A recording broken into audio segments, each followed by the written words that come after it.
मुज़िका खेज बात है। मेरे ख्याल है कारकर्दगी का मतलब ये होता है कि कुछ अच्छा कुछ बुरा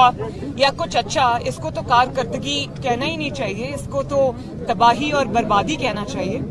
पाकिस्तान की 73 साल की तारीख में ना कभी इतनी नाअहल गवर्नमेंट आई है, ना कभी इतनी नालायक गवर्नमेंट आई है और ना कभी इतनी बेहिस गवर्नमेंट आई है कि मुझे बताएं 3 साल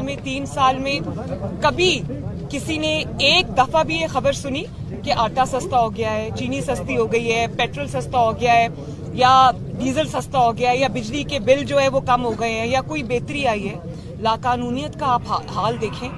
कि जगह जगह जिस तरह आजकल ज्यादती के वाकयात हो रहे हैं और वो जिस तरह से उनको डील किया जा रहा है, मैंने पाकिस्तान की तारीख में कभी ये नहीं देखा। और बेहिसी देखें कि ना महंगाई की परवाह है, ना लाकानूनियत की परवाह है, ना अपनी परफॉर्मेंस की परवाह है 2-3 चीजों की कि अपोजिशन को किस तरह से तंग करना है, मीडिया को किस तरह से खामोश करना है और अगली धांधली के प्लानिंग किस तरह करनी है, और किसी चीज पे नहीं है। तो इसको परफॉर्मेंस कहना या इसको कारकर्दगी कहना ज्यादती है।